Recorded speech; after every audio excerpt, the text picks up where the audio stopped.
Well, good morning, ladies and gentlemen, and welcome to our very first event at Haslemere Festival 2021. And welcome particularly to our Zoom audience as well as our audience in the museum.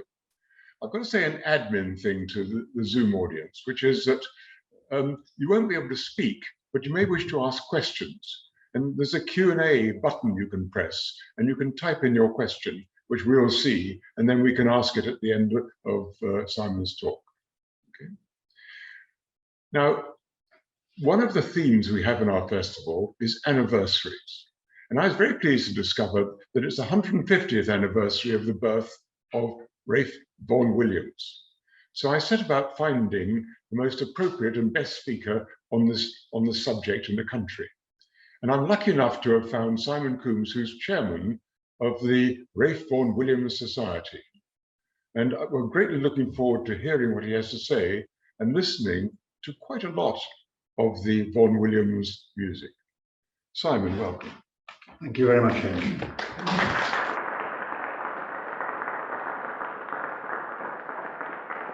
Thank you very much indeed, ladies and gentlemen. Thank you all of those of you who have come out properly masked and socially distanced to be with us. And of course to the audience out there somewhere beyond. And I'm told it's a worldwide audience. Maybe. It's a great pleasure for me to be here in Surrey.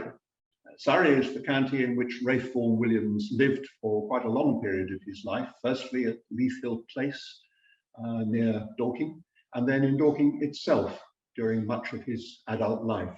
And just for the record, I too was a Surrey resident as a child, both in Guildford and in a little place called Sanderstead, which you will know as being in Greater London now, but was proudly in Surrey then.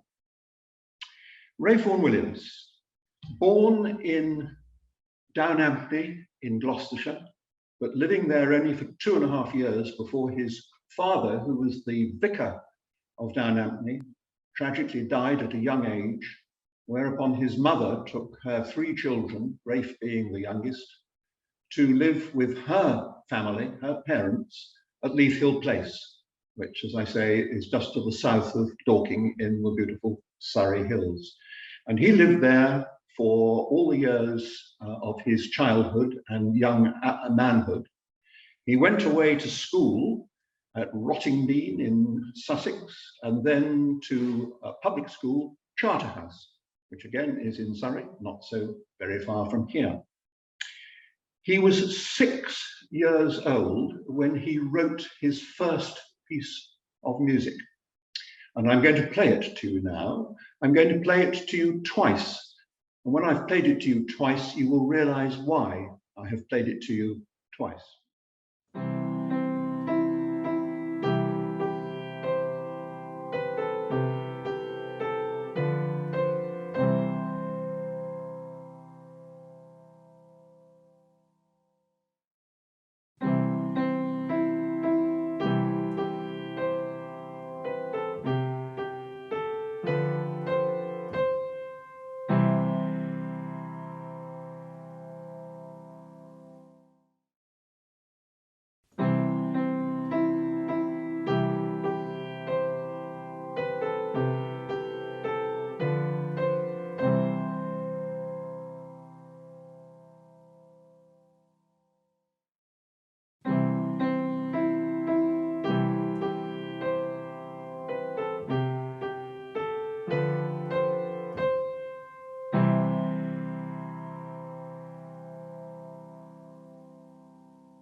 I was saying that was not Mozart, but at the age of 6, it was a pretty good start.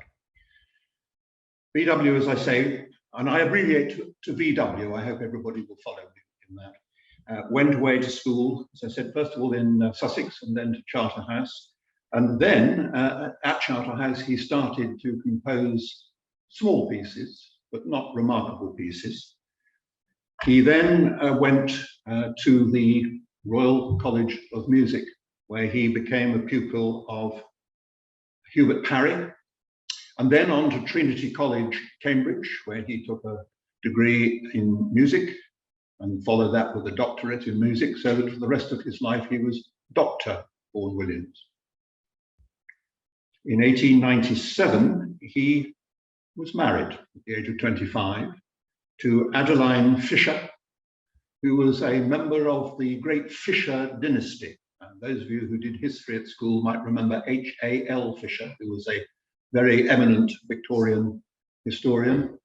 And also another brother of Adeline was an admiral in the British Navy. And so there was a very substantial, major, important people in that side of the family. Vaughan Williams himself was descended laterally from Charles Darwin and also from the Wedgwood family. The marriage in Hove, I will just mention this so that you are fully aware of all the facts, was officiated by the Reverend William Spooner. And those of you who know what a Spoonerism is will be interested to know whether it was on that occasion that he gave vent to the saying, "I have a half-warmed fish in my bosom." I don't know, but it's a nice thought. Rafe was by that stage composing all sorts of things, but the piece I now want to play you is his first orchestral work, full orchestra for the first time in 1898. It was a serenade, and I'm going to play you part of one movement. At least I think I'm going to play you part of one movement. I'm confident I'm going to do that. And it's the romance from that Serenade in A, 1898.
I mentioned a few moments ago that the man who taught Vaughan Williams at the Royal College of Music was Hubert Parry. And Parry, of course, was a great fan of Brahms.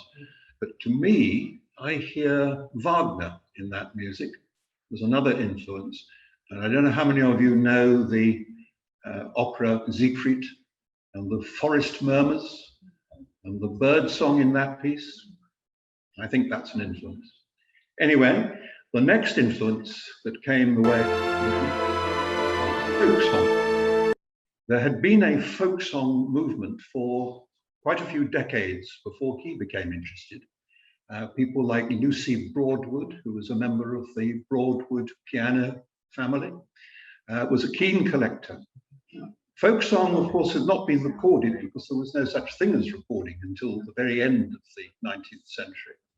And so what the folk song collectors did was to go round the villages of England, listen to the songs being sung by typically elderly gentlemen, and write down the notation and the words. And this was a movement which Vaughan Williams became involved with in about 1903, under the influence of a man called Cecil Sharp, who was very much the leader of the folk song movement by that time. And of course, inevitably, and I think very rightly, Vaughan Williams became influenced by folk song in his own composition. And we'll see some of that as we go on. His very first collection of the song was in 1903 at a place called Ingrave, which is in Essex. And the following year, he wrote a song which was not itself a folk song, but was based upon, I think, what he was learning about folk song, called Bushes and Briars. That was at that point his most famous and easily his most popular piece of music. It was actually published, because one of the great problems any composer, any young composer has, is getting his music published, and that happened. On the basis of that, he felt brave enough to buy a house in Chelsea, in Cheyne Walk, which is right on the River Thames, and for the next 24 years, with a gap which we'll come to, of course, with World War I, he was able to sit in his study on the top floor of that house and look at the River Thames and gain the solace and the inspiration that comes from being in the presence of running water. If you ever go to Cheyne Walk, you won't find the house because it was demolished, but you will find a plinth with RVW's bust on the top of it, and that has been there for the last 10 years.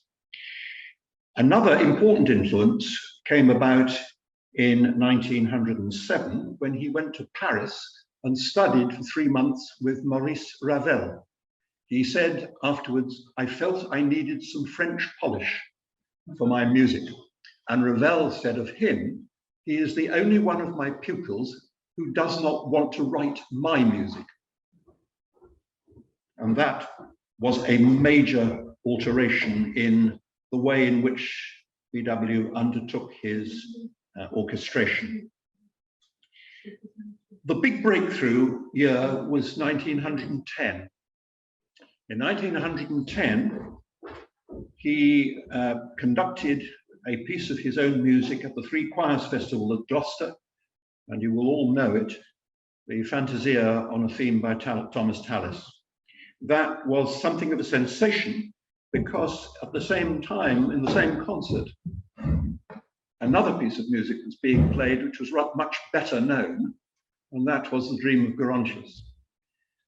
You will have, those of you who've come not out of loyalty to the Haslemere Festival, but out of interest in Vaughan Williams, will probably have noticed that the heading I gave for this talk was England's Greatest Composer ?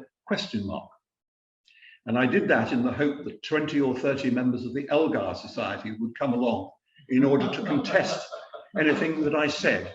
Looking around the audience, I don't think there are 20 or 30 members of the Elgar Society, but if there are any, you're very welcome. And we'll come to answering that question at the end. But Dream of Gerontius was the popular work, but the one that really took people by storm was the Fantasia. And two composers, Herbert Howells and Ivor Gurney, were in the audience. And it is said of them that they walked round the streets of Gloucester all night because they could not sleep with the excitement of the music that they'd heard. A month later, at the Leeds Music Festival, VW again conducted, and this was his first symphony, a C symphony. And again, those of you who know that work know what impact it has right from the very first bar. And again, it was inspirational. It was a wonderful concert. Stanford conducted his Songs of the Sea in the first half, and then between those two English works, Rachmaninoff came on and played his own Piano Concerto No. 2. If there's it's the one concert in all of history that I would like to have been at, that would have been it. So he was then launched on a successful career. There were works coming out from under his pen, like on Wenlock Edge and Songs of Travel, which, although they didn't necessarily attract the critics' enthusiasm, were nevertheless being played more and more frequently because audiences wanted to hear them. In 1913, he undertook a project at Stratford-on-Avon, where the famous director Benson asked him to write incidental music for Shakespeare's plays. That was not a great success, but at the same time, he became interested in writing music for particular occasions and particular pieces of literature. And this I'm going to play you now is a Saraband Helen, and it comes on the basis and is indeed a setting of the words from Christopher Marlowe's Dr. Faustus. Was this the face that launched 1,000 ships and burnt the topless towers of Ilion? Sweet Helen, make me immortal with a kiss.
That was a piece of music which was written only in manuscript and has still not been published, but it was discovered and recorded just 2 years ago. So you are amongst the first people to hear it, I suspect. On we go. World War I came upon the music establishment as it came across the whole world in 1914. At the age of 42, Vaughan Williams volunteered for active service and was posted to the London Field Ambulance. He spent the whole of 1915 training in various interesting places like East Anglia and Wiltshire. And finally, at the beginning of 1916, he was posted to France and was one of those stretcher bearers who brought the wounded down from the Allied assault on Vimy Ridge. Those of you who know your World War I battlefields will have some idea of where I'm talking about. That went on for 6 months, at the end of which the ambulance brigade in which he was posted to Greece, to Salonika. And he spent a rather unpleasant and rather uncomfortable 6 months on the slopes of Mount Olympus, which I'm sure gave him some inspiration, but also gave him a great deal of bites from mosquitoes and other unpleasant experiences. He then was awarded a commission and spent the last part of the war in France and then on the Allied advance into Germany, which was not a pleasant experience either, because he was responsible for a troop of horses pulling the guns of the Royal Garrison artillery. And eventually, to his great delight, at the end of the war, before he was decommissioned, he was made the director of music of the 1st British Army. And he spent a very happy 6 months there organizing bands, choirs, recitals, concerts. In other words, doing what he really wanted to do all along.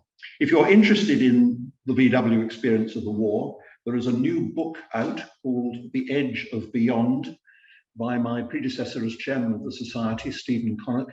You can find it on Amazon or you can find it on the Society's website if that particular aspect of his life interests you. Coming back after the war was not an easy thing for anybody. Some people came back shell-shocked, others severely injured. Vaughan Williams came back a sadder and wiser man, having lost a number of his colleagues and friends like George Butterworth.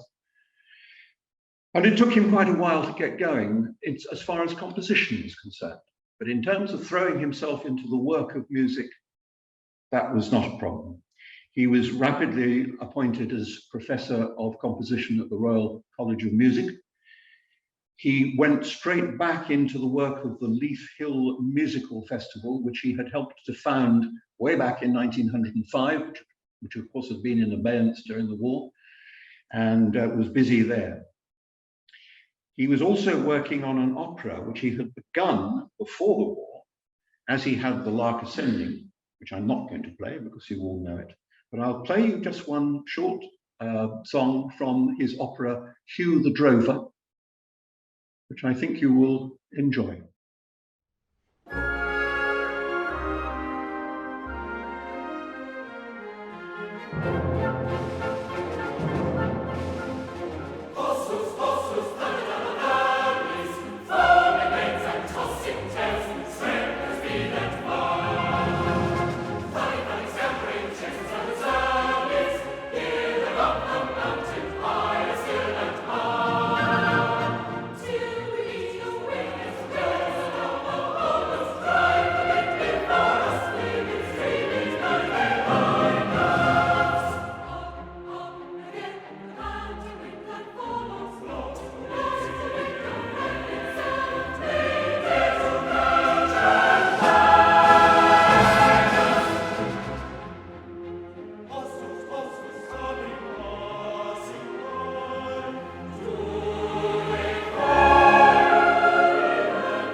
1924, the date of the opera, Hugh the Drover, and also the date of the next piece I'm going to play you, which is a march based on 3 sea songs.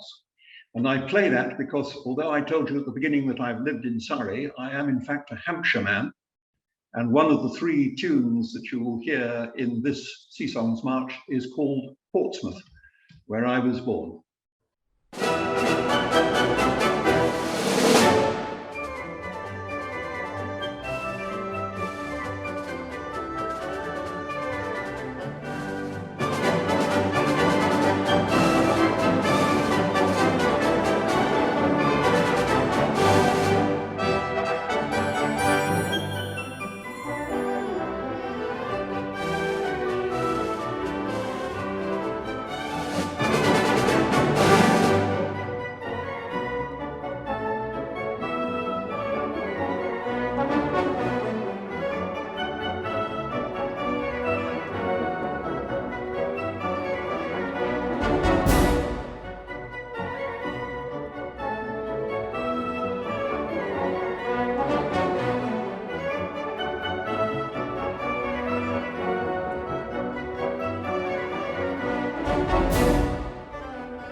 Those, of course, were sea songs, but at the same time, Vaughan Williams was increasingly writing music based on folk song and indeed making arrangements of folk songs. And these were an important part of his output throughout the 1920s. He'd written a second symphony before the war, a London symphony, and a third symphony after the war, first performed in 1922. The 100th anniversary of that is next January, and that was a pastoral symphony. And then there was quite a long gap between that and his fourth symphony, which came along in the middle of the 1930s. But before that, he produced a work which many people regard as his masterpiece, and that was A Masque for Dancing Job, based upon William Blake's illustrations of the Book of Job. And I'm going to play you just one short extract of that, which I hope you will agree confirms what you're already thinking, that Vaughan Williams was a master of melody.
From his earliest days at the Royal College of Music, Ralph Vaughan Williams had enjoyed the friendship of Gustav Holst, who was regarded as one of England's premier composers from that time on until 1934. 1934 was a year of great sadness for British music. Not only did Holst die, but also Elgar and Delius. And from then onwards, Vaughan Williams was England's premier composer, without any shadow of a doubt. He continued to compose music, sometimes of great violence, sometimes of great beauty. And then we fast forward to 1938. 1938 was an important year for him. He had been caring for a wife, Adeline Fisher as she was, for many years with serious illness, arthritis and other debilitating illnesses, and had devotedly looked after her. In 1929, they had moved to the country, to a house just on the outskirts of Dorking, because of the need for better air for Adeline. But in 1938, partly as a result of the impact of that music that I've just played you, Vaughan Williams was approached by a young poet called Ursula Wood, and within a very short time after they met, they became very much, I was about to say lovers, but nobody knows. They were certainly in love. Some of my colleagues in the society will tell you with enthusiasm that they were lovers. I prefer to tell you that I don't know, but their relationship was a close one. It did not in any way interfere with the marriage, which continued on until Adeline sadly died in 1951. Ursula became a close friend of the family, and Adeline knew that she was supporting RVW outside the home to a very significant extent. Let us leave it at that.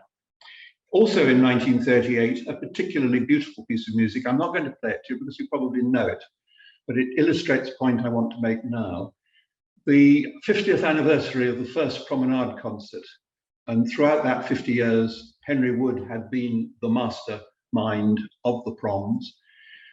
Vaughan Williams was asked to write a piece of music for that 50th anniversary concert, and he did, and it was called Serenade for Music. Again, it was based on Shakespeare. Shakespeare being one of his great loves in the world of literature, as was Walt Whitman, as were Tudor poets like George Herbert. And that Serenade for Music was, I think, the most beautiful thing that he wrote in that period of his life. We then go on to World War II. Immediately, VW, the man who'd volunteered way past the age at which he was required to serve in the First World War, was immediately active at the beginning, in fact, before World War II, helping refugees to escape from Germany, including one who became a very great friend of his, Robert Müller-Hartmann. Help for refugees on committees and arranging for transport and finding accommodation for people escaping from the Nazi regime. Vaughan Williams threw himself absolutely into fire watching at night. He threw himself into vegetable cultivation in his large garden outside Dorking and insisted on all his neighbours doing the same. He was a great humanitarian, ladies and gentlemen, and that shines out in everything that he ever did, especially for other people. And then in 1940, he took a new direction as a result of being approached by a man called Muir Matheson, who was the director of music for one of the film companies in Britain. Muir Matheson came down to him in Dorking and said, "Please, will you write us some music for a film that we are making at the moment? It is called 49th Parallel." He did so. He wrote the incidental music. I'd like you to listen to the prelude to that film. If you see it, of course, as a film, you are concentrating on the credits. Who's in it? Laurence Olivier being one name that springs immediately to mind. But now I want you to shut all that out and just listen to the opening prelude of the 49th Parallel film.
What did that piece of music have in common with Serenade to Music? They were both commissioned. Somebody else was asking Vaughan Williams to write a piece of music for them, a film in that case, a celebration of Henry Wood in the other. And all the remaining pieces of music I'm going to play for you, other people asked him to write. He was always willing to do anything for anybody. Adeline became increasingly ill as the war went on. And yet, remarkably, in 1943, he wrote his Fifth Symphony, which those of you who know it will, I think, agree with me, is the most serene utterance of all. If you don't know it, I strongly advise you to listen to it. But I'm going to play you instead a piece that he wrote the following year, an oboe concerto, and just the short, slow movement of that, so that we can then move on to the last years of his life. The oboe concerto, second movement.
The war was over, and Vaughan Williams returned to the writing of music, which he had been able to do to a greater extent in the Second compared with the First World War, but was nevertheless occupied with many other things.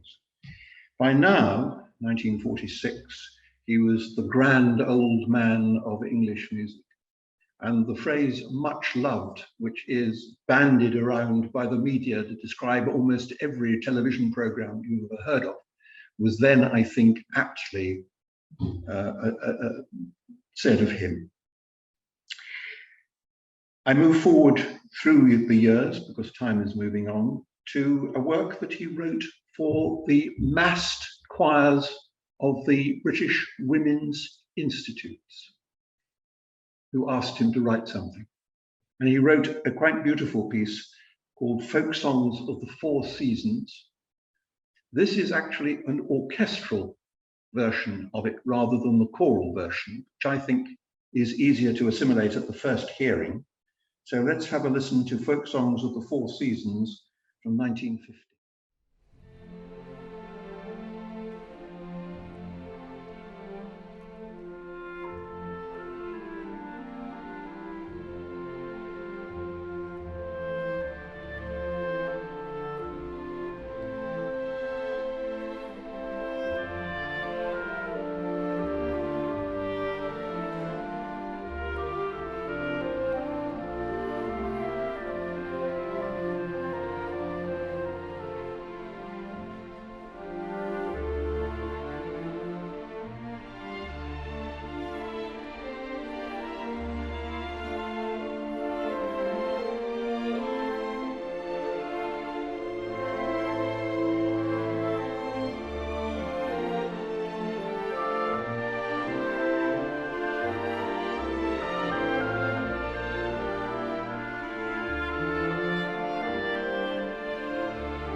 A sixth symphony had appeared after the war, the Sinfonia Antarctica, which was based upon film music for the film Scott of the Antarctic. And there were still two more symphonies to come after that, right at the end of his life. In the meantime, as I mentioned earlier, in 1951, Adeline, his first wife, had died. And in 1953, he married Ursula Wood. They moved to London and bought a house in Hanover Terrace overlooking Regent's Park and settled down to what was to be the last 5 years of his life. I've got two more pieces of music to play you. The first of them was a request from the BBC, and who can resist a request from the BBC for incidental music for a radio production of The Mayor of Castlebridge by Thomas Hardy. And I will play you the piece which is entitled simply Castlebridge.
I suspect that those of you who know the story of the Mayor of Castlebridge will be able to think about Michael Henchard, a man who got drunk at Waden Prior's fair and sold his wife and made every mistake in the book afterwards. I think you could probably hear something of his character in that music.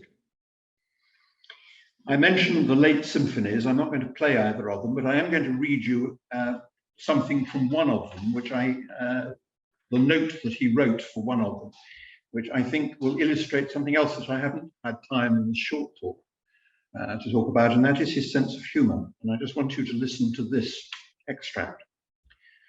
This is his Symphony number 9. The usual symphony orchestra is used with the addition of 3 saxophones and flugelhorn. This beautiful and neglected instrument is not usually allowed in the select circles of the orchestra and has been banished to the brass band, where it is allowed to indulge in the bad habit of vibrato to its heart's content. While in the orchestra, it will be obliged to sit up and play straight. The saxophones also are not expected, except possibly in one place in the scherzo, to behave like demented cats. but are allowed to be their own romantic selves. Otherwise, the orchestration is normal and is, the composer hopes, sound in wind and strings. The last piece that I'm going to play you is the romance that he wrote in 1954 for harmonica, piano, and orchestra. For harmonica, ladies and gentlemen, just one of the very many instruments which nobody else would have dreamt of writing serious classical music for. But when Larry Adler, who was the principal exponent of the harmonica in those days, said to him, "Rafe, write me something," this is what he wrote.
And so in August 1958, Vaughan Williams went to bed one evening after a long day of editing and preparing for recording his 9th symphony, and passed away in his sleep.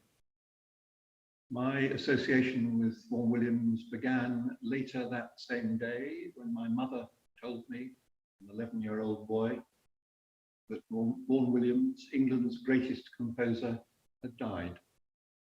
Was he? Some people will tell you that it was Henry Purcell. Some people will tell you that it was Benjamin Britten. Large numbers of people will tell you that it was Sir Edward Elgar. All I'm going to say to you is that without the music of Ralph Vaughan Williams, my life would have been very different and much less agreeable than it has been. And I hope that it has been for you also a pleasant experience of listening to some extracts of the less well-known music that he wrote throughout the 80 years of his composing life, from the Robin's Nest at 6 to the 9th Symphony and 3 other works that he was working on at the time of his death. Ladies and gentlemen, thank you very much indeed for being a most attentive audience. I've looked at your eyes, which have been smiling, but I've been unable to see whether your lips were smiling as well. I hope they were.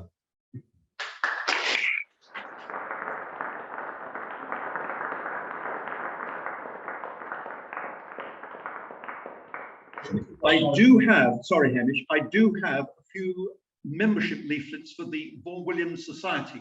Please don't knock me down in the rush to get them. So many composers, like Mendelssohn, died young. As I was saying, so many composers died young, like Mendelssohn. And it's real luck. Is it luck? It's our good fortune that Vaughan Williams lived till he was 80. And the astonishing thing that right at the end, we learnt just how much humor he had and what he was composing when he was 80.